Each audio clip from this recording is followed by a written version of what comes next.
Pharma సిటీని రద్దు చేస్తాం, హైదరాబాద్ ఫార్మా సిటీని రద్దు చేస్తామని చెప్పి కాంగ్రెస్ పార్టీ చాలా స్పష్టంగా ఎన్నికలకు ముందు ఇబ్రహీంపట్నంలో, మహేశ్వరంలో, రాష్ట్రంలోని పలు వేదికల ద్వారా రేవంత్ రెడ్డి, కోమటిరెడ్డి వెంకటరెడ్డి, కోదండరెడ్డి ఇలా చాలా మంది కాంగ్రెస్ పార్టీ నాయకులు చాలా స్పష్టంగా చెప్పారు.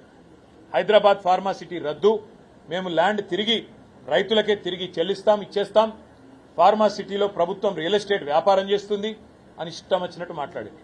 నేను ఇవాళ ఈ ప్రభుత్వాన్ని అడుగుతా ఉన్నా, మీరే కదా ప్రభుత్వం వచ్చిన తర్వాత ఫార్మా సిటీ రద్దు అని శ్రీధర్ బాబు గారు మంత్రిగా ఆయన ప్రకటన చేసిండు, ముఖ్యమంత్రి గారు చెప్పినాడు ఫార్మా సిటీ రద్దు అని చెప్పినాడు, కోమటిరెడ్డి వెంకటరెడ్డి చెప్పినాడు ఫార్మా సిటీ రద్దు అని చెప్పి ఈరోజు హైకోర్టులో ఆ రైతులు పోతే ఫార్మా సిటీ ఉన్నదా లేదా అని రైతులు పోతే ఇదే ప్రభుత్వం హైకోర్టులో నిన్న పిటిషన్ వేసింది, ఫార్మా సిటీ రద్దు కాలేదు, అట్లే ఉందని.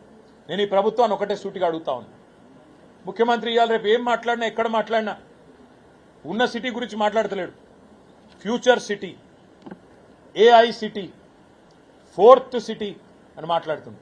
ముఖ్యమంత్రి రేవంత్ రెడ్డి చెప్పు, చేతనైతే నీ భాషలో చెప్పాలంటే మొగోడివైతే చెప్పు, 1 ఎకరం సేకరించిన ఆ భూమి భూసేకరణ చట్టం కింద నీ ప్రభుత్వం వచ్చినాక నువ్వు చెప్పే ఫ్యూచర్ సిటీ కానీ, నువ్వు చెప్పే ఫోర్త్ సిటీ కానీ, నువ్వు చెప్పే ఏఐ సిటీ కానీ, నువ్వు చెప్పే జూ పార్క్ కానీ 1 ఎకరం భూమి సేకరించినవా?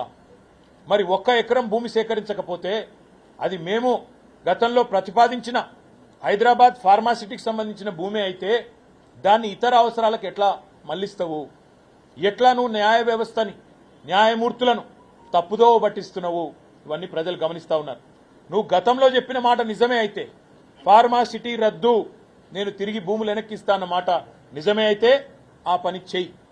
అట్లా కాకుండా నేను 4th సిటీ కడతా, 5th సిటీ కడతా, ఇంకేదో కడతా, మా 4 బ్రదర్స్కి రియల్ ఎస్టేట్ దందా కోసం దీన్ని వాడతా అంటే మాత్రం రైతులు ఊరుకోరు.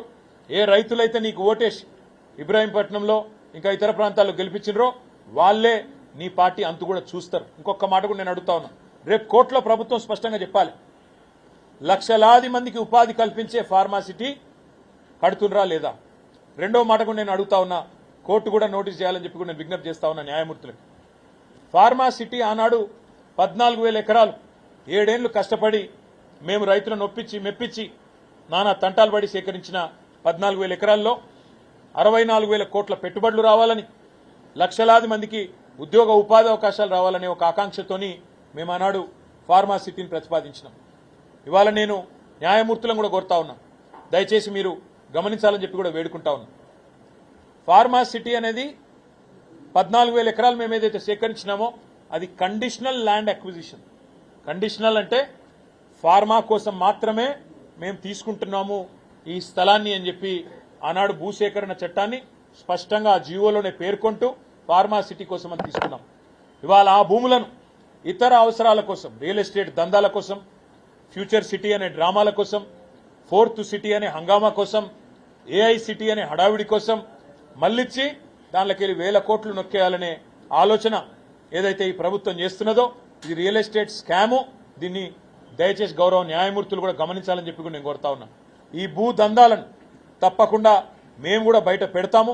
సమయానుకూలంగా ఎవరెవరు ఇందులో జోక్యం చేసుకున్నారు, ఎట్లా జరుగుతున్నది, ఏం జరుగుతున్నదో కూడా చెప్తాం. కానీ ఫార్మా సిటీ విషయంలో మాత్రం ప్రభుత్వాన్ని నేను అడుగుతా ఉన్నా. అయితే ఒకటే ప్రశ్న, ఫార్మా సిటీ కొనసాగిస్తే 14,000 ఎకరాల్లో ఫార్మా సిటీ ఉండాలి, లేదా రద్దు చేస్తే మరి వెంటనే మీరు తిరిగి భూమి రైతులకు ఇవ్వాలని చెప్పి నేను డిమాండ్ చేస్తా ఉన్నా. తొందరలోనే మేము కూడా పార్టీలో ఈ విషయమై మొత్తంగా కూలంకషంగా చర్చించి ఒక నిర్ణయం కూడా తీసుకొని ఆ రైతులను కూడా అవసరమైతే కలవడానికి కూడా బయలుదేరుతామని చెప్పి కూడా నేను మీకు తెలియజేస్తాను.